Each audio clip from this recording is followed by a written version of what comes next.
It seems simple, David. Why isn't it?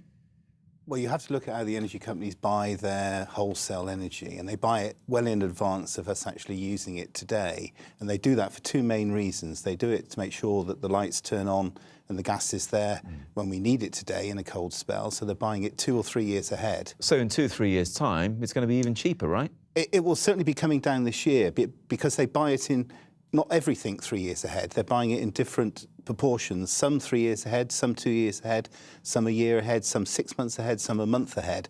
So it takes a while for the lower wholesale prices, which you think of it as stock they've bought in advance. Until that stock has worked its way through the system, the lower prices don't come through completely to us, but they will come through this year as wholesale prices stay low through this year. Although, when we remember it being the other way around, prices seem to go up pretty quickly. Yes, there is this accusation that energy companies' prices go up like a rocket and down like a feather. And is that true or not? It's difficult to be clear. Which have done some analysis in their report, and I think their analysis is simplistic and flawed. It doesn't look at only looks at the wholesale costs. It doesn't look at the other 50% of costs in our consumer bill, and it doesn't really know. Which doesn't know how the energy companies hedge their gas and electricity, so it makes assumptions about that. The other thing is, though, consumers do see, certainly the big energy companies, the big six, if you like, acting all as one. If one of them puts their prices down, the others all inevitably follow suit sooner or later. That's maybe not surprising if you think of them. They're all buying the wholesale energy, so 50% of their costs are similar for all of them, depending on their hedging strategy, but also their other costs, like what they pay to move it through the pipes and wires is the same.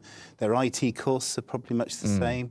Their billing systems and their profit margin is but much the same. there are still those smaller firms that can offer better deals. So if they can, why can't the bigger firms do that too? The smaller companies have a bit of an advantage if they're below 250,000 customers. They don't have to pay so many of the government sort of taxes, the green stuff that David Cameron was trying to get rid of out of the energy bills. They don't have to pay that. So their costs probably per customer can be £80, £100 less than the big six. So that's interesting. I mean, it's not really an even playing field then for the energy companies.